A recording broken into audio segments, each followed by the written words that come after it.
Ladies and gentlemen, this is the Mean Green Nation podcast. Welcome to it.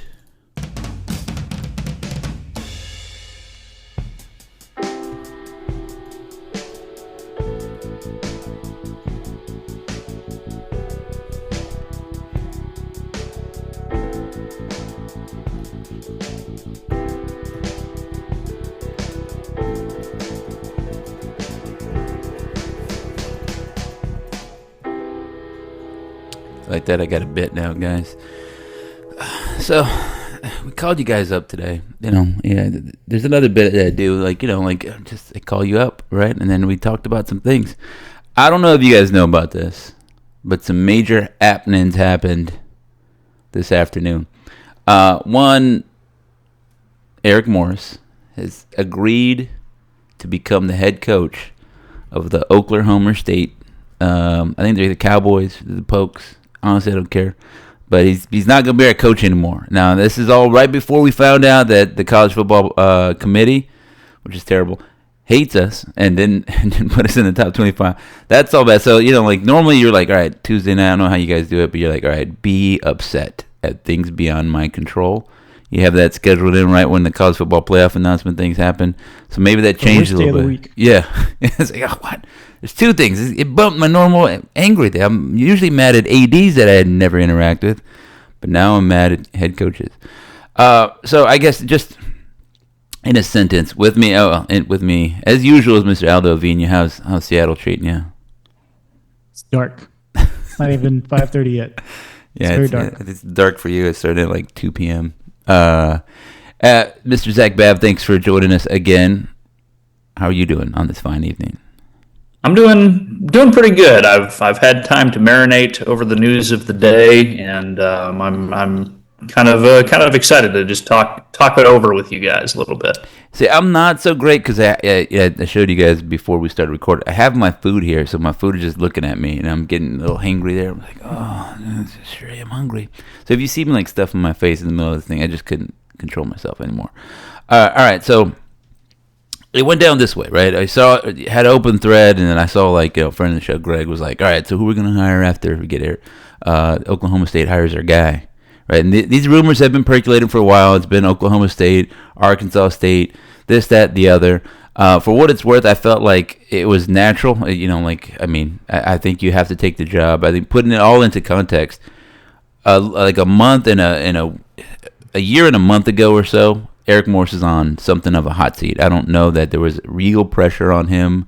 Like nobody was like, win this game or you're getting fired like that. But the fan base was unhappy with him, right? Certainly not the same people that are very excited and sad to see him go were like, I know some of the same people were like, let's fire him. Let's fire him right now. Eric, again, if you're new to listening to this, if you're just like an Oklahoma State fan, it is not sour grapes or whatever. I'm just presenting the real scenario. And I think, Zach, you kind of experience the same thing. You interact with the Twitters or the X, whatever, however you want to say it, as much as I do.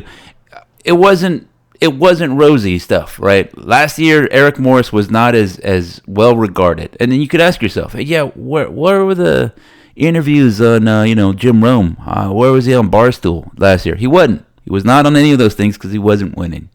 That was the case. North Texas had the worst offense in the nation by a metric or two, right? You can pick one. You're like, well, there's something in here. They were at the bottom in a lot of them for 2 years running. Defense? Huh? Say it again? You mean defense? Yeah. So what did I say? Offense. It's because I'm getting hungry here. The worst in the nation on defense the last couple years. They've been the best on offense for 3 years running. That hasn't changed.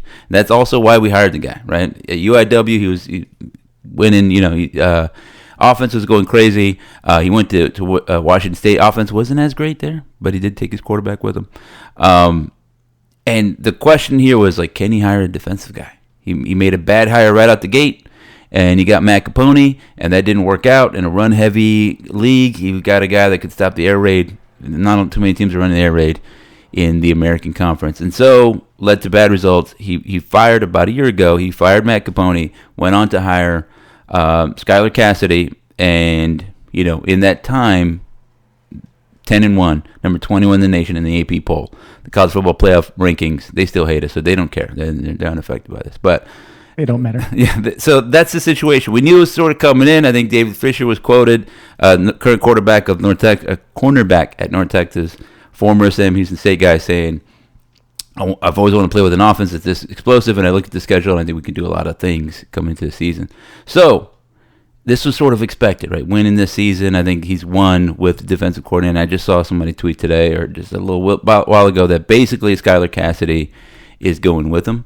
He has ties to Oklahoma State. I figured that. My guesstimate was that it was going to be the whole entire offensive staff, which I think is largely the same guys that were with him at UIW, and probably Matt Capone, because again, if you're from Eric Morris's perspective, this is the guy that made me, turn me. He completed me. He completes me. So I'm gonna turn to Aldo first, and I'm gonna say, does that roughly align with what your experience has been with Eric Morris as the head coach at North Texas, and also what are your immediate feelings to the news? Yeah, I think for those listeners that have been listening to us for forever, that we've been talking about the metrics, right, about how great the offense is and how awesome it has been, but it hasn't amounted to wins, and that was the problem. You didn't have that defense in place, or any defense of any kind in place to translate into those wins. And even with the poorest defenses, he was always so close to winning a game, one possession away or 3 seconds away from turning a win into a loss. And very frustrating, right? And so we were tired of that. Can he not bring in somebody that had never been a defensive coordinator before to run the show? Somebody that maybe like a retread or whatever. But he brings in Skylar Cassidy. There was a little bit of worry, would that translate? Turns out average would make it happen, right? And in some cases below average.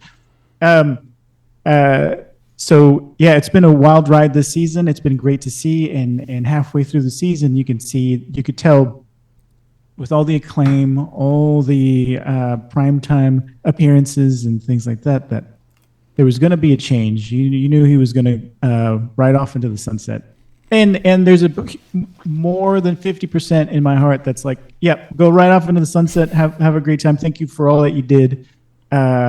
You've now turned North Texas into an exciting opportunity for somebody to come in and want to take the job, rather than having to hunt for somebody and beg for somebody that's excited for an opportunity to come take a job, right? And so I think with the several weeks of understanding that, I had already made my peace with it, and just waiting where the pieces would land.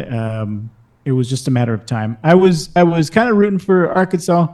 I think it's better facilities, prettier country out there. No offense to the Oklahoma people. I got family in Oklahoma and Arkansas. I've been to both places.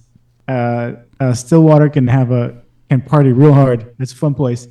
There's just some natural beauty to the natural state in Arkansas. Anyway, yeah, I made my peace with it weeks or days ago, and so I started seeing the rumors, the rumor mill flying around about Oklahoma State over the past several days, and it just didn't quite make sense to me. But it's Mike Gundy. We can get into this later, but Mike Gundy built a brand there, and he is a well-respected, well-known coach. And so it's a place that is in the Big 12. It's a power school. It's got the money. It's got the resources for Eric Morris to go hog wild. No pun intended. He'd go cowboy wild. Yeah, but yes. Yeah. Cowpoke wild. But yeah, that's where I'll tie it up. I like it. All right, Zach. Again, is my characterization of the Eric Morris timeline there, is that roughly aligned to how you experienced it or how you understand it? And then what was your immediate reaction to the news today? Yeah, I think as far as timeline and things of that nature, how you kind of pieced it together is pretty accurate. I have really no pushback for you there. I guess immediate news was it wasn't shocking to me. I kind of, like you said, to kind of go back to the beginning of this season when there was a lot of people in the the Sphere who wanted him gone or thought he couldn't win the big game or couldn't win the close game, whatever it, was going to be through his first 2 years, coming into this year. And this was my personal opinion at the beginning of the season. I thought no matter what happened, this would be his last year here. That's not an insight type thing. That's not I had some sort of, leg up on the beat writers, whatever. That was just my personal opinion. Because I thought one of two things would happen. Either it would flounder and they'd look elsewhere, or he would rocket off on a nuclear missile and someone else would come calling. And thankfully for, the alumni side of me, it was the latter and not the former. And for him, it was the latter and not the former. So, I kind of, just myself, I came into this season thinking this would probably be the last year of Eric Morris, and I just hoped it would be on the good side. And thankfully, it's been very, very much on the good side. So, I guess I say all of that to say I wasn't shocked by the news that he's taking a Power 4 job. Especially after 10-1, when you haven't had a true 10-win season at this university since the heels of World War II. So he's done things here that no one has been able to do for decades. And some P4 school, be it Oklahoma State or Arkansas or whoever, they were going to come calling, and this was pretty much inevitable at some point that this was going to happen, be it before the last game of the season or in the middle of January. This was inevitable in my mind. And I think to add to what you're saying, Zach, it's that everything turned out perfectly in terms of a situation for Eric Morris, right? Both on the side of success for his part, on the heels of an 11-win season, potentially an 11-win season, maybe 12-win, and so on, and all of the job openings that have happened across and not just like little ones, right? We're not talking about Dartmouth or Fordham or whatever. We're talking about LSU, Oklahoma State, Arkansas. These are big schools, and all while you've got Lane Kiffin and Summerall and all those names floating around, then you've got Eric Morris, and ready to take charge somewhere and bring an exciting offense somewhere. And to that point too, although like you're saying, I think the fact that they were so many jobs within our immediate geographic sphere, kind of to your point, made it all the more inevitable than it already was. Because he's a West Texas kid. He's spent a good amount of he played at Texas Tech. He has spent a good chunk of his coaching career in the Lone Star State. To be able to go to a Power 4 job and still be an arm's throw away from Texas, or even at least until Baylor announced they were going to keep Dave Aranda around for another year, I thought Baylor was another possibility. He could go and take that job. So the fact that, he's still a stone's throw away from what, in my opinion, is the greatest hotbed for football talent at the secondary education level in America. That it's just, am I sad to see him go? Yes, 100%. And I think all of us would agree with that. Yeah, it stinks, but it's the life of the G5, and I'm happy for him that he's getting this opportunity to keep doing this at that level. Yeah, so that's the thing, is that I don't know that I'm sad to see him go. Not that I didn't I dislike the guy or anything like that. No, but screw that guy. No, but it's one of those things where he doesn't love North Texas, right? Let me just kind of get to that. So my immediate reaction, right, to all this was it happened a bit earlier than I was expecting. I was hoping that we could hold on to Eric Morris through the rest of this year. And as they won more and more, I thought that was less and less likely. But I also thought that Oklahoma State's I thought the jobs, I counter what you're saying, because I think Oklahoma State has a lot of resources, and I laid them all out. I won't repeat all the things, but basically, if you go line for line, stadium, they have a better stadium, bigger stadium. They have a bigger fan support. They have more history. They have Their alumni support and their donor support is deeper and wider. They have more money. Like if you take, you go billionaire for billionaire, they're going to win that, and all the way down. And so I think there's a lot of things that put Oklahoma State over North Texas. But I think you could still make the argument that Oklahoma State is not such a big leap from North Texas that you can hold out for a better job. I think maybe, I don't know if that argument was made to him, but you probably could say, hey, look, Baylor is probably a better gig, and it's in Texas, and you want to be in Texas. But I also think that was countered by the fact that there's a lot of cultural similarities between Stillwater and Shallow Water.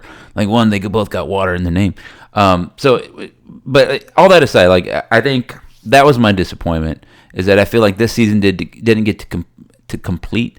But I also have heard from a few people that felt that same way that you felt, Zach, that I may have been just a little naive in thinking that he would have stayed a little bit longer. I do think that Eric Morris is like a ladder climber type dude, right? Like, and I didn't write about this. I've kind of like said it, in conversations with other people. I liked him when he was at UIW. I thought, wow, he did a great job here. He turned a nothing program, and I was there. I interviewed him in his office, which is it's a trailer, right?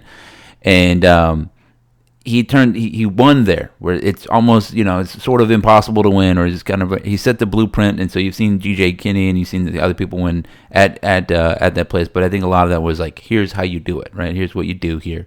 Then he jumps. He goes to the OC position. That gave me a little pause.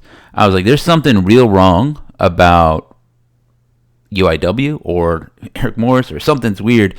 You leave that FCS school to go to for an OC position, but that was also right around the time when we saw like Chip Kelly leave for an OC position, and other guys leaving for OC positions. And I mostly was thinking, it's probably the landscape of college football. And we'll also get into this in a second, too. I think there's a lot of the fact that the environment is changing around here. Like all these places. It's one reason why all these positions are open. We're talking about in the area here. I got the sense that, North Texas is a great landing spot for the next thing. I think he always wanted a P4 job. I think everybody kind of figured if Texas Tech ever came open, he'd be there. In the same way that we thought, if Oklahoma was open and Seth Luttrell was doing great, that's the next step he would go, right? That is just kind of natural there. Oklahoma State didn't feel like that to me, but there's a lot of like Oklahoma State, Texas Tech are kind of similar. They're all in that same line, of like teams that are not Texas, that are not OU. Like basically, they're not the flagship of the state, and so they have to play second fiddle. I think there's a little bit of that there. All this to say is that I've heard from other people saying, like, I think he was getting ready to leave, and if he couldn't win here, he could always say, I can win, I can be your OC. And I think that was always the thing that was going to get him to the next place. I think a power P4 school somewhere, something like that was competing, that had a rough offense or needed an inject, they would have hired him, because he can coach up offenses, and then he can find quarterbacks. And if you have those two things, you got a job. And so, I've heard that, and I've sensed that, like, it was going to end good or bad, or whatever. If they win 9 wins here, I still think that maybe somebody, taps them on the shoulder and said, hey, come be our OC. I think that could have been a possibility. But like I said, this is the ideal scenario. It's the first time that our coach has been hired away, and we've had to fire them. So we're plus, what I mean? We get we don't have to pay a buyout and the next guy, or like we did with Seth Luttrell, just kind of wait his contract out and just kind of be in the interim kind of weirdness there, watching him ask for his job as he loses to Memphis, that kind of thing. So, I think what happens. I feel where you're coming from. Yeah, go ahead. Oh, sorry about the OC comments and stuff. I feel where you're coming from. I kind of thought that early on in the season, like if he's got success, somebody's going to hire him as an OC. Makes perfect sense, right? He's an offensive guru, all the talking points. But as the success grew, I think that's where I thought, okay, well, and all the openings happened. I think right now is a good opportunity, right? Texas Tech is not going to open up anytime soon. Yeah. Baylor, that door was closed. And do you really want to wait another year for something that might not ever happen and then get stuck? And that would be the sentiment. I would be stuck at North Texas because I couldn't move to the job that I wanted. And that's kind of Go ahead. No, finish your thought. Finish your thought. So I was just going to finish it off with, I think that's why Oklahoma State became the right opportunity right now to then get pilfered somewhere else. And kind of to that end too, Aldo, like not saying that Eric Morris was flipping through the history books of North Texas lore and looking at when Seth Luttrell had an opportunity to go to Kansas State, didn't take it, and then you see how it ended for him here. Well, you joke, but he said that he called up Seth Luttrell when he took the UIW job to get some kind of So I do know that there's like an air raid group there, like sort of all those guys, Dana Holger, and I'm sure some of them were like, yeah, you got to take that gig. Yeah, I'm sure. And too, like on the Oklahoma State not being, quite as this shiny object as some other programs might be. From the Eric Morris that I've gotten to know, albeit very superficially, in my work with the Mean Green Sports Network, he strikes me as the kind of guy who likes that challenge of, I'm going to go to a school that, it's not Oklahoma. It's kind of more in the middle of nowhere, Oklahoma. It's, you're still close to Oklahoma City, but not near as much as Norman is. And it's a place that was ran by Mike Gundy for forever, and now they've lost 17 straight conference games, and they're 1-10 right now, and it's just a massive mess. He strikes me as a guy who's like, yeah, that's a challenge for me. I want to go try and turn that thing around. Yeah, that's what I said. So I said that he's sort of a climber. I didn't mean that pejoratively, right? Because I say this like I play rec league soccer, and sometimes we need to find a striker, a goal scorer for us. And then they're like, I was like, the thing about a goal scorer is that they're selfish, right? You need to be selfish to be a goal scorer, right? Because it's like, I'm not one, because you pass me the ball, I'm looking for a pass or whatever, one like that. My wife jokingly calls me the big assist. She's like, why don't you just shoot? I'm like, well, because I feel selfish and I want to pass the ball to my teammate. The team's over there. Maybe there's a better play. But like the best goal scorers that we've had, right? One of my friends, he just scores goals. He scores 2 goals a game or whatever it is in our rec league, but he's shot 10 times. And some of them hit a car. I was like, that's my car. You hit over there. But you got to take, so like I'm saying, you need a little bit of that. And so that's what I'm saying. Like Eric Moore, like he can't be the guy that he is, right? Winning 10 wins, competing for North Texas, and be the guy to be like, no, I will not challenge myself. I am perfectly happy at North Texas. And that's the other thing, too, is like I've said this, that's how people upset about it. I want to get everybody's thoughts. I'll give mine first. So apologies if I'm influencing you. I don't think that Eric Morris announced it. I don't think he did the best. I think the circumstances created a situation where he needed to accept the offer that was given him this week. Oklahoma State was long rumored to make a decision by the end of this week. And I think they gave him an offer this week. They concluded their search, and they said, this is our guy, right? Because it was Galesh, it was Eric Morris, maybe a couple other guys, maybe even they asked Sumrall. This week he said, yes, I'll do it. He didn't, I think it was telling he didn't wear any North Texas gear today. I don't know if he had to sign it today, if he was on a plane, he was somewhere, and he didn't want to be signing any of his North Texas gear. Whatever, it doesn't even matter. He didn't go, what happened was he signed it, he had the press conference, and it sort of felt like a little goodbye press conference. The rumors started flying. People were like, I know. And again, I'm not plugged into Oklahoma State athletics or Oklahoma State anything right there. But people were messaging me saying, I am plugged in. And they said it's basically done. When you sign the deal, there's a lot of parties involved. They have to be there to get things right. You see him maybe walking around, and then a guy tells a guy who tells a guy, and then they start telling people. It is telling to me, because everybody's like, I can't believe he did this or that did this. It's telling to me that Oklahoma State's announcement did not include a quote from Eric Morris, because I don't think that Eric Morris was like, yeah, I'm over here doing all this. I think he fully intended to do it about as right of the way as you can do it, to say, hey boss, I'm going to take this new gig. I'm going to finish out my gig right now and do the best of my ability, and that's going to be it. Now, does he have to also start preparing for his next gig? Yes. I think everybody knows what the situation is. We also know what the situation is. We are going to start reaching out to people and start messing with their seasons. I think Nick Saban kind of said it best when he was talking about the situation that we have in college football creates these sort of pressures. Right? A lot of people like to compare it to the NFL or other places like where you can't talk to a guy after. Well, the NFL is self-contained, right? So you can't do that. Like everybody else, college football is a little bit more wide open. And, as we've seen, like Texas Tech did not sign an agreement for the College Football Commission or whatever like that. There are other things and other considerations preventing the, like, binding kind of agreements there. I don't know if we're ever going to get that. But Oklahoma State's basically saying, here's $5 million a year. We want you to get to coach. That North Texas can keep Eric Morris through, the championship game. Possibly. We've got to beat Temple. And beyond is about as good as we're going to get. And so, like, that's it. It's going to be tough. I was in contact with one of the coaches. Was like, what's the deal, man? And then they're like, yeah, I'm focused on the game. That's all you can be, right? That's all you can be. It's going to affect somebody, but I would say that everything affects everybody, right? There's 100 things, and coaches talk a lot of game to try to keep it just about the game. But it's never that. You can't do that. We're people. They're people. They're going to be affected by girlfriends, mothers, fathers, something they read online, the video game they stayed up playing late last night, their test, the test that, somebody else took for them or something. I'm not making anything. I'm just joking. Et cetera, et cetera. And that's how it goes, right? So I think it's unrealistic to be like, whatever.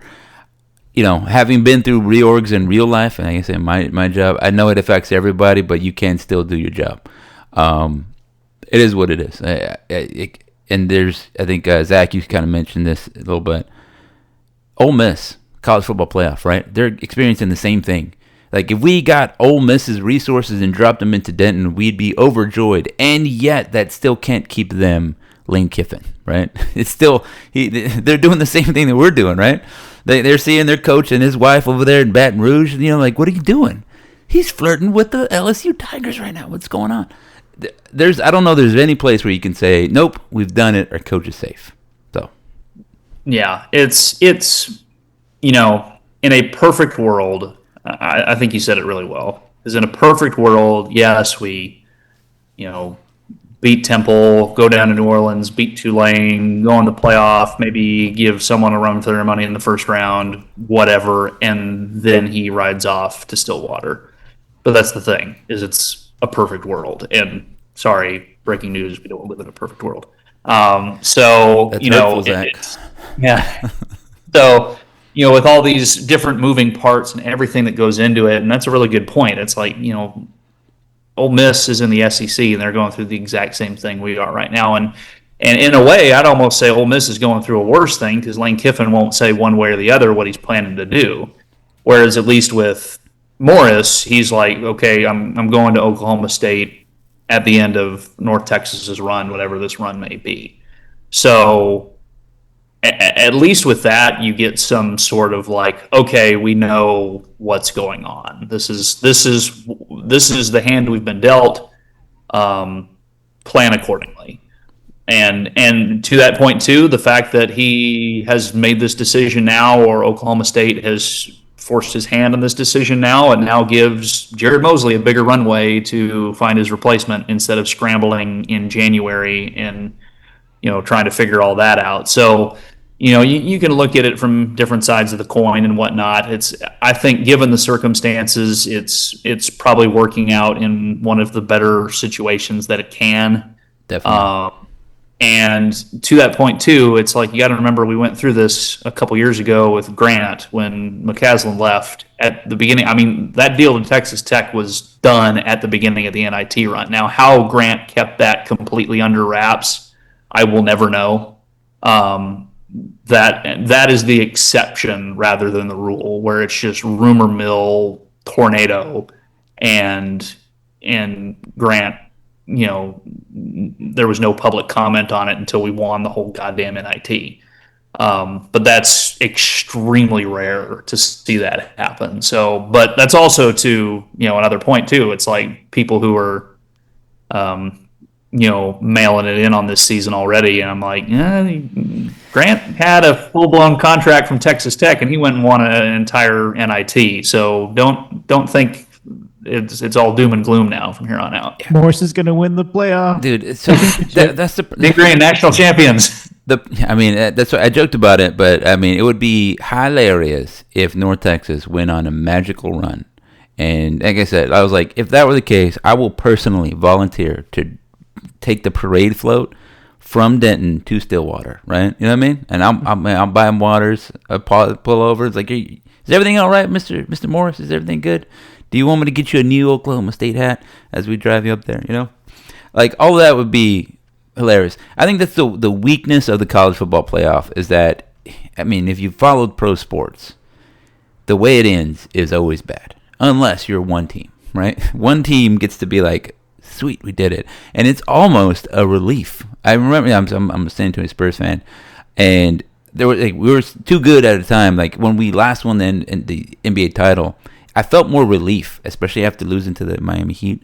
After that, and I was like, this doesn't feel the same as it did like when in '99 when they won, where it's like my dreams have come true. Then it was like, oh, good, I'm glad we won, so I don't have to feel the disappointment of losing the playoffs because that sucks. And I think that's the part about playing, the college football playoff, is that you're like, wow, what a great season. Like even like TCU a couple of years ago, you're like, wow, you made the national championship game. I'm sure as they're getting, beat down in the middle of that game, they didn't feel too great. It's one of those things where I think the bowl system, maybe it's not good, whatever, but I think it's like a 50-50 kind of deal. Like, hey, we made a bowl, and then you can maybe go out in the high, even if your season was otherwise mediocre. Hey, we're 9-3, but we won that bowl, right? So that's kind of good. Again, with us, I think we all enjoy the 2013 season. We beat UNLV, bowl championship, says Dan McCarney. Yeah, and I think so. Part of me that's scared of being hurt and doesn't want to see North Texas get, lose in any kind of way. Because I don't think even if it's not a blowout, to lose in any kind of way. We've only seen them lose one time this season, right? To lose in any kind of way to some team in a college football playoff would be bad. It would be awful. And I kind of hope they're like, you know what, JMU is super amazing. North Texas, you don't make the college football playoff. Now you got to go back to the Frisco Bowl. And I'd kind of be like, oh no. But then part of me would be like, okay, well, everybody would leave. We'll get, it'd be, I don't know, Jordan Morris and Patrick Cobbs calling the plays and coaching the offensive line and coaching up the defense. And then that'll be it. And then they'll be moving on. So, I don't want to avoid pain. I said part of me wants to avoid pain, That's it, just a little part of me. I'm not going to experience the joy by avoiding the pain. There were some good points you made there earlier, both of you guys. One of them that I think is striking is that we're 100% good points. That's all it is. 60-40. Is that we've peaked, right? And the last time we peaked was 2013 or 2014, because that is the last time we won a bowl game, right? Last time we went out on a high, yeah. Last time we went on a high. Even though we had some amazing years with Luttrell, right, winning 8 games, 9 games, going to the conference championship twice, we didn't win them, and we got blown out in the bowl games, and so that sticks. To your point, that sticks and it stings, and you remember those, and you don't feel good about them. Mm-hmm. But I think this is different because it's surrounded by those years were surrounded by so much uncertainty regarding the offense and regarding what we can do and punching above our weight during the Luttrell run. And now it feels like we belong, at least when it comes to the mid-majors. We belong, we can compete. And even if we go to the championship game and lose, the rest of the season was so amazing that a season that we'll never ever see. I'm sorry. Let me restate that. We won't see again for quite some time, right? Potential if we're based on past performance, you don't expect it. Maybe 50 years from now. But I will say this: like what Eric Morris did, that was different than Seth Luttrell and different than Dan McCarney, is win those other games so far up to this point, right? Because again, like here's the thing: you beat Temple, which is they're 20-point favorites or over Temple, whatever like that. That's very difficult. I don't want to assume anything, right? But what we've seen the past couple weeks, 20-point favorites over Rice, 20-point favorites over UAB, and then a couple weeks before that, same kind of deal over Charlotte, is that Seth Luttrell's teams would start stumbling. And maybe you're like, well, maybe they were punching above their weight. That's a possibility, right? Remember that chance to close it out versus UTEP and they lose, and you're like, what's going on? Why? there was that sense, and I think Eric Morris had to get some of this because they faced Blandon versus Cal, first game of his career here, right? And the reaction to it was probably more than it was deserved, but you had to put it into context. North Texas had been sold. People was come out. It's going to be different this time. Oh, it's not different. Come out. It's going to be different. Oh, it's not different. Hey, come out. We got a different coach. It will be different. Oh, it's not different. So to be like, no, come out again. You're like, we've seen this play. We've seen it. Offensive coach, terrible defense. That was a couple years ago with Seth Luttrell. App State ran for 400, 500 yards. I don't want to see this again, right? So if there was reticence, it was like it had solid backing. I don't blame North Texas fans for not believing because, as a bunch of bowl games, those are all the ones where you try to, hey, come out. It's going to be different. Couple championship games. Again, come down to San Antonio. It's going to be different. None of them were successful. And then not only that, blowout in San Antonio, a blowout in Boca Raton. And here's the thing. I would say that Eric Morris has been successful, and in certain aspects, he's been more successful than anybody ever, right? The rankings, the 10 wins, all those, yes, 100%. But I think that if you don't win against Temple, and then you don't go to New Orleans and beat Tulane, then your trophy cabinet looks the same as Seth Luttrell's, right? And then you ain't going to coach the bowl game, so his bowl cabinet looks the same as Seth Luttrell's. And once again, Dan McCarney is the only one to ever bring any trophies to Denton. So I said, like, you got to put it all into context, and you got to see all that. And so I'm not ready. I'm not ready to be like, don't go, Eric Morris. I'm not excited about all of the changes that's going to happen because anybody that you cared about this season is likely to be gone, except like maybe Patrick Cobbs, and that sucks. Skylar Cassidy, I think he's already said he's gonna hire him. He's gonna take him away. Jordan Davis is probably gone. Brophy's probably gone. Everybody's been heavily rumoring that Mestemaker is gonna go with Eric Morris. Caleb Hawkins is an Oklahoma guy. I think that's maybe an easy sell. Hey, come to Oklahoma and continue to do what you're doing at a P5 level. Also, we'll kick you. Was it $300,000? Because I think that's a going rate for a P4 starting running back. And even if you can keep some of them, right? The guy's been doing the budget. He's probably going. Raj, was it Murti, right? That guy. So I think all of that sucks because then you can't even say, all right, what do we get to continue and learn from this and apply it to the next one?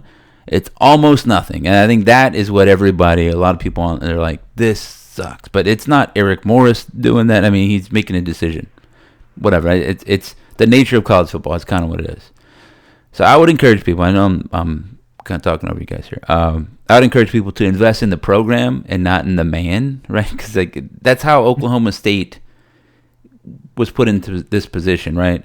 They eventually fired the man. There was a long time rumor. Can you separate Oklahoma State from Mike Gundy?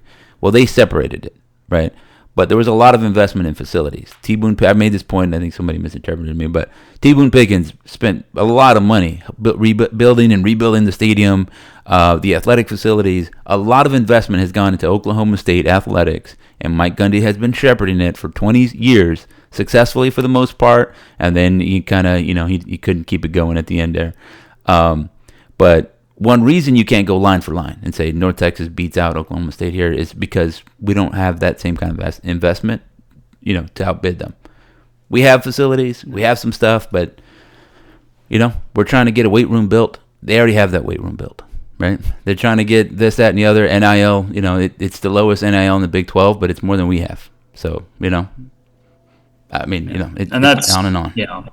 And that's what I would, I can get into Twitter spats all day, but that's the thing I would encourage people to do at the end of the day. It's like we have this huge alumni base, and I know other people have said it better than I have, but it's like, whether you like it or not, this is the world of college athletics these days. And, if you want to help and you can help, then help. I mean, that's what's going to make a difference in the year of our Lord 2025 coming up on 2026 here. It's just the nature of college athletics these days, and you either got to pony up or shut up, and that's ponying up is what's going to make North Texas successful at this level. And we could all sit here and wish that we had the resources that an Oklahoma State does, or a whoever in the Power Four. But that's just the reality. Is just we don't right now, and it's going to take to get it. It's a huge mountain to climb. But if I like what you said, Adam, of just support the program, not necessarily the man. Like support the man when he comes in because he's our guy, and we need him to be successful. Whoever the next guy is going to be after Morris, but what makes a lasting, successful program like Boise State, for example. They've gone through coaches. Coaches have taken jobs. Or Central Florida is another good one. Yeah. They've gone through different coaches. Scott Frost, Bronco Mendenhall. They've all come and gone, and it eventually got Central Florida into the Big 12, and it got Boise State into this perennial Group of Five power because they had support through thick and thin, no matter who was at the helm. And so that's kind of my one thing that I hope people realize is that getting behind North Texas, getting behind the program, no matter who's in the office building, and that's the thing too that I can speak for firsthand. In my position with the MGSN is like there's a lot of really good people in that front office right now compared to years past where it's not been the case. Like there are a lot of really good people who want this place to succeed in that front office right now. So the people will not be here forever. But get behind the program because then when someone heads out the door and someone new comes in, they have the resources and knowledge and wealth to be able to continue success like their predecessors. Yeah, and that's the part where I think that college football and college sports is akin to some of the soccer clubs or whatever. It's like a collective thing because University of North Texas is not going to up and go, right? Other places the Mavericks might, they're like, well, they might leave out and go somewhere else. It can't. The University of North Texas is not going to. It would take like an act of Congress, the Texas Congress, for any of that to happen. They're going to be there, and so I think it's as much of a representation of the community as anything else. And to your point, how do you make sure that there are good people in there? Well, we can hold them to the standard in all the various ways we could do it with funding and donation and whatever, like legislation, all these other things, where we can hold everybody to account to make sure we have good people in place that are good with our money, good stewards with all that kind of stuff, and that would be more likely to hire a good football coach. It's not going to bring shame to the program, the community, like an Art Briles, right? Eastern New Mexico, whatever. Yeah, so that kind of thing, right? North Texas hasn't been a win at all cost kind of program. We've been maybe we'll play, but at what cost? That's kind of where I've been. So we got to do that. We've won here. And again, we have to build it so that way it's not one guy. So that was not Dan McCarney or Daryl Dickey. And every winning coach has a little cult. Well, we should bring back Daryl. No, we're not doing that. Maybe we should bring back Dan. No, we're not doing that. Maybe we should. We're not going to bring back Seth Luttrell. It's got to be the next one. And I want to switch our conversation for this last 20 minutes or so to who it's going to be. I'm just going to list names, and I think I'm just going to see what you guys thought. Give me a couple lines, and I'll join into. Billy Napier was at the facility. I think there was Brett Vito saw him there, and he was like, "What's that guy doing here?" It could have been he just checking it out. It could have also been that he was doing a pre-interview kind of deal. We don't know. He's at the very least seen the facilities, that kind of deal. He's a recently fired guy. He did well at a G5 level in the Sun Belt Conference. That got him hired to Florida. What are your thoughts, Zach? I want to hear two things. One, your estimate of how likely it is that he's going to be the head coach here, and whether or not you hate it. I don't hate it. I mean, I don't know. You're asking a radio guy who failed math in college to peg a probability number onto it, and I don't think it can happen. The chances are triangle. Does that work? Is that right? Yeah, that's. I don't hate it. I mean, I do not hate it at all. That man won at Louisiana. Yeah. Which is also something that hasn't happened a lot. Mm-hmm. So I'm not against it. I'll say that. He's also an offensive head coach and called his own plays. Aldo, what do you think? Yeah, he brought fun teams to Louisiana, and so he knows what it's like to run a program at this level, right? Minimal funding and How dare you trying to call support. us Louisiana? Louisiana, that's rude. But yeah, I understand. So there may be fewer Raging Cajuns around the DFW area, but the program building that he needs to do is fairly similar, and so that would be a fun hire. All right. I saw this one, just somebody said, threw it out there, and I wish I could credit him, but I didn't grab it. Charles Huff. I will say that he is underrated. I remember when he got hired at Marshall, and he ended up winning there, and I was like, oh, that's kind of maybe, I guess. And then he went to Southern Miss, which is a tough place to win, as we've seen over the last 15 years, where they had like 3 or 4 head coaches down there, and he's winning at Southern Miss. So, interesting there. He's not on any whatever, but like that. But I wonder if you reach out to him. We know he'll switch jobs. What do you think, Zach? Do you hate it? Do you love it? And how likely is that? That's an interesting one. Because you're right. He's been at really 2 places that are hard to win. Mm-hmm. Obviously, being the associate head coach at Alabama for a little bit there that's not a hard place to win. But Marshall is it's got the history, but it's kind of limited in its resources. It's in Huntington, West Virginia, is kind of in the middle of nowhere. Southern Miss is a similar setup where it's kind of the resources aren't there, the history's there, but I've been to Hattiesburg, ain't nothing over there, man. There's nothing going on there. There's a Target, and I think that was about to close. Nowhere. Yeah, and so that'd be an interesting one because I would say North Texas is a much more attractive job and probably has more going for it than Marshall and Southern Miss. So I'd be interested to see what he could do if he got here. You're on a North Texas podcast. You can go ahead and say we do have it. What about Ashton Preston, former star safety for North Texas and UIW, says we should get the guy at UIW. Is it Killa? I don't know how to pronounce his name. To tell you the truth, it's the first time I've ever said it out loud on air. But the guy at UIW, do you hate it? Love it? I think he's winning over there, and I think he's the all-time winning coach at UIW, surpassing Eric Morris. Although I'll let you start with this one. I mean, I guess we can start becoming a feeder program or UIW can start becoming a the feeder Cardinal program to Eagle pipeline. I like it. Yeah. I mean, I don't have much insight there to give you.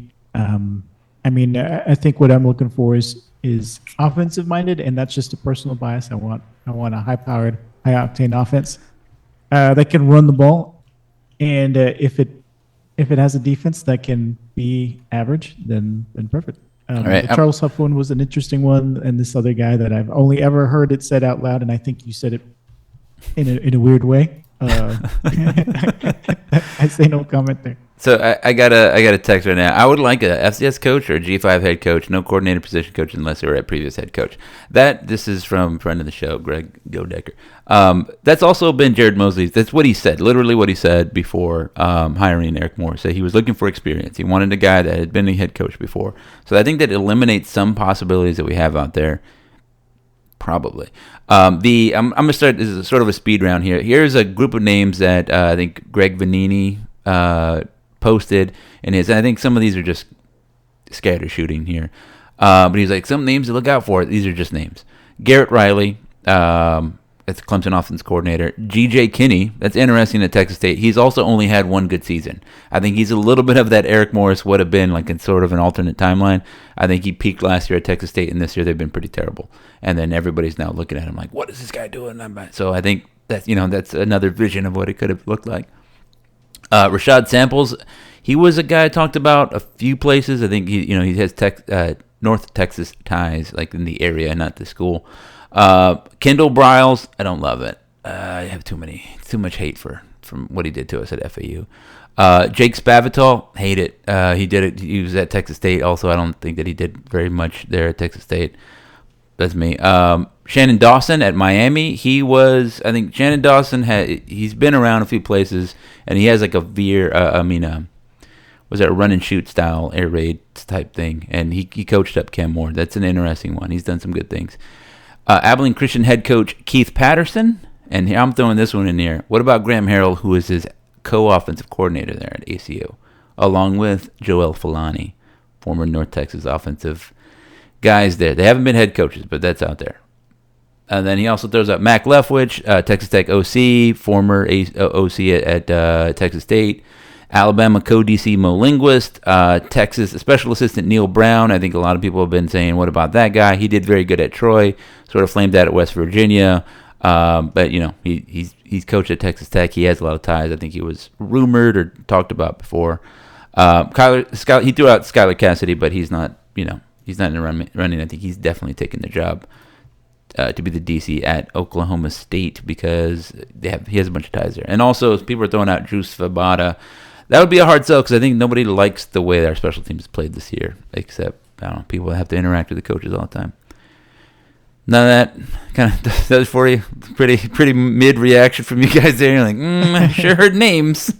Those are. Names. I like the connection that Mac Leftwich has. I mean, he was born in Denton because he's son of Spencer Leftwich. So yeah, I think the problem there.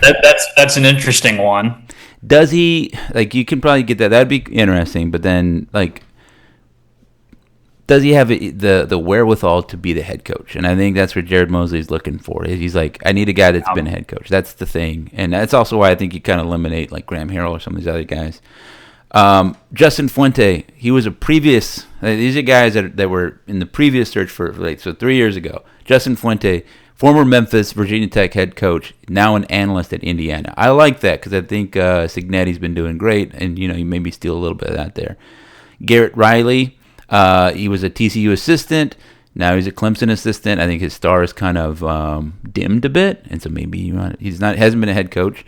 Ryan Walters, he was at the time an Illinois defensive coordinator, former North Texas staff member, flamed out at Purdue, but some of that's just because it's Purdue. Now is at Washington as a defensive coordinator. Another guy that wasn't. Go ahead. Oh, I was going to say I would only like Graham Harrell for the first 5 plays of the game. Hand it off. Hand it off. He's going to make 5 plays. He's going to walk out the stadium, just leave. I think I like the notion of not bringing in offensive coordinators that don't have head coaching experience. That's a risk you got to run, right? But because you can talk about, I was looking at Mike Gundy's little history. Larry Fedora coming out of there, Todd Monken out of there, but they're landing jobs at Southern Miss, right? And I feel like we've graduated beyond being that level, by being Southern Miss. So bringing in a coach that with experience, I think Neil Brown is a good example of that. He's shown history. He's shown he can create a pretty good team. But beyond that, nothing else has really excited me on that. List. So we'll continue this way. I'm going to keep reading names and stuff, and you guys jump in with something like that because I'm not going to just ask you, what do you think? And you're like, So Ryan Walters is there. I think he was a very hot name, and then he's not there. Casey Keeler was a name. He was the Sam Houston coach, and now he's a Temple head coach. So it's kind of funny because he was sort of in the running, rumored for the job at Sam Houston, and then now gets to come in when it's opening up again. He could just be like, I could just stay here, guys. Yeah, I don't have to. Casey Temple, I think Temple is in his first year has shown a lot of improvement and shown I think they're going to be very good. I think them and Rice are going to be challenges. Again, we said this before the season. I think this is a super sweet schedule for North Texas. Avoid Tulane, avoid Memphis, at least in the regular season, and then you get Temple on the come up because they have a really good coach. Rice on the come up and they have a really good coach. Bryson Daly just left Army, and then Navy. You can always beat Navy. You're like, you just got to get over a Navy or something like that. So anyway, I'm rehashing old shows. Graham Harrell, I just talked about him. Kenny Perry, he's still an associate head coach at Texas Tech. He was rumored then. I think we can get a little bit bigger of a name than an associate head coach now. Same thing with Emmett Jones. He's now at OU as a wide receivers coach there. He was discussed. And then Joe Gillespie was a TCU defensive coordinator. Now he's a Midway high school coach. So kind of interesting. I think another thing I'd like to see, I don't know that Patrick Cobbs is ready for that jump. I'd like to see Patrick Cobbs get in a conversation to be offensive coordinator or something like that. I think there's a sort of a missed opportunity there. I don't want him to get pigeonholed as a running back coach and then stay there for another 10 years or something like that. And then, I want better for him. I think he deserves some shine. I don't know what that means. I mentioned this before. How about Zach Orr somewhere in this mix? I wouldn't hate that. I think there's a big philosophy change there, but I mean, That's probably a major philosophy change, but it's again, that's Yeah. talk about someone who will run through a brick wall for UNT. that's That's what I'm saying. It's like that's the thing is that like I feel like those things you've gotten good with that, and you've gotten bad with that, right? You look at like Louisville and their head coach, right? That's where it's worked. But then you look at UCLA and then the coach that they fired, it didn't work out. It's hit or miss when you get alums, working at a place. But I don't know. I mean, the thing is, I mean, what's the difference between, and I'm not saying Zach Gore and Trent Dilfer are the same type What? of person, but What? what is the difference, right? We're Don't- talking about a guy. I love Zach Gore. gives me But Trent what Dilfer experience? vibes. Well, I mean, he's a defensive coordinator that for an NFL Or an spot. NFL Yeah, team, yeah, right? yeah. But is not a head coach at the college level. Hasn't had. No, to do yeah, the I team think thing. that's what I'm saying. I think that there are steps to get to that point, and I don't think that North Texas really has to take the Todd Dodge type of route. Like, hey, we got to just roll the dice and see what happens because we don't really have better options. We don't have a lot of money. I think there is some consternation on like whether or not the alums that supposedly, maybe I would say reportedly, pledged a lot of money for Eric Morris at this juncture to retain him would do the same for some future head coach. I don't know. And so like what's the commitment? What's the resource level? And I think Zach, you brought that up earlier, is that there needs to be a level commitment. I think people think that you can win at North Texas. Coaches think you can win at North Texas, but they also know the circumstances. To compete, you need. I mean, USF has a more expensive roster, and you got to compete with them. I got a name for you. That your favorite head coach of all time, What? Mike Leach? Skip Holtz. Oh yeah, He's your favorite. He's done it at the professional level. I will He's done say at it the college the level. same thing that I said last time when he was in it. It was around the same as the Eric Morris one. I was like, I would not hate Skip Holtz. He won. He won at Louisiana Tech. He won, like you said, at the USFL level or XFL, whatever it was. UFL? He Yeah. won there. He can Birmingham win. Stallions. He can win. I do not hate it. I like a little Skip Holtz, But is he young and exciting? I don't know. Does it matter? To me, like, if you're winning, it doesn't matter. To me, that's the real thing. Are you winning? You can sell anything when you're winning.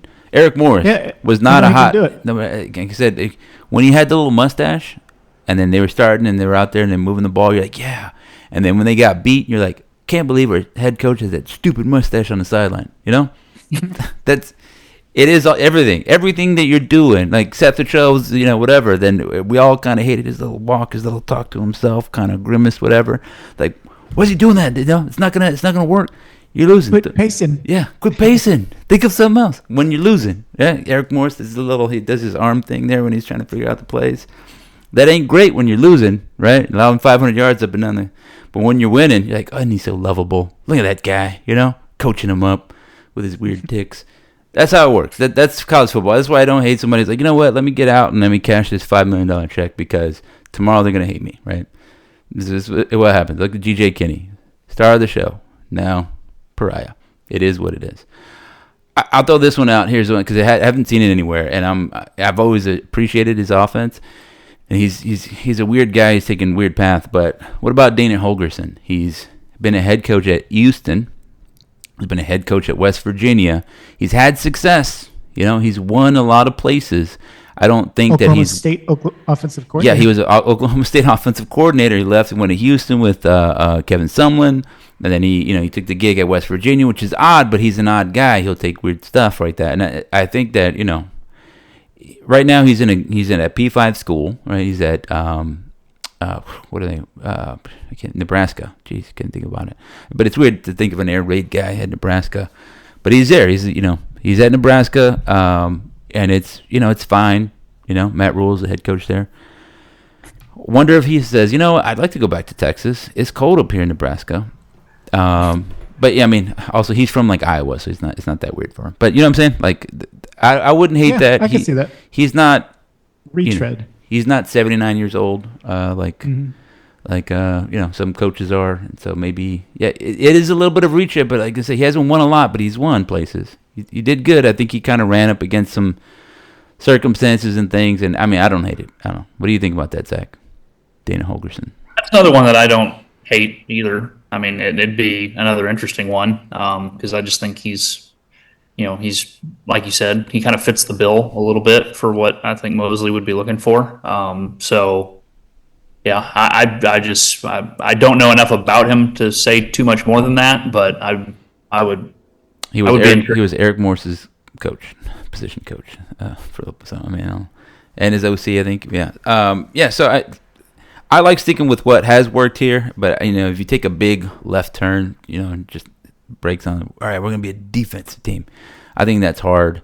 I think you can maybe sell some of the same guys that you've already recruited or whatever like that on doing that, and you can also sell.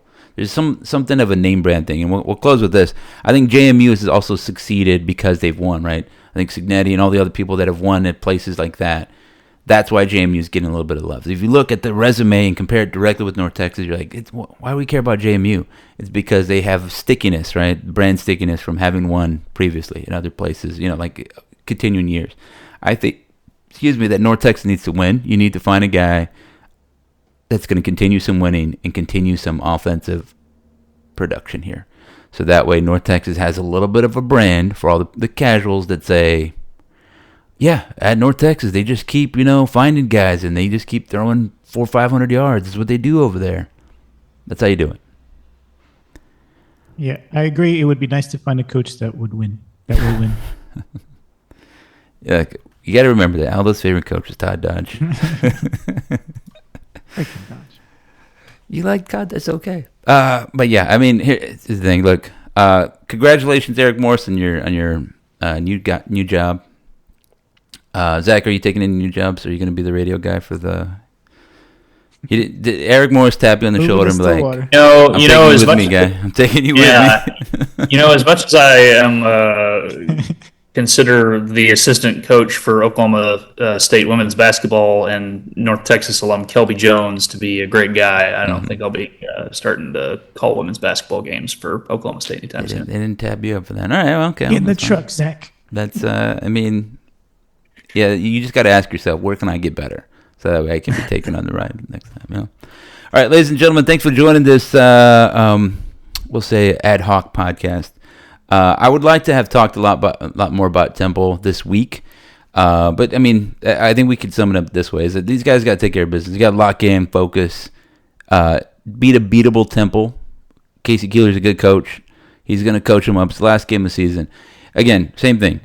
You can't win the American Conference by beating Temple, but you can lose it by losing to Temple. So, all right, ladies and gentlemen, that's it. Go Mean Green. Go Mean Green. Recording stopped.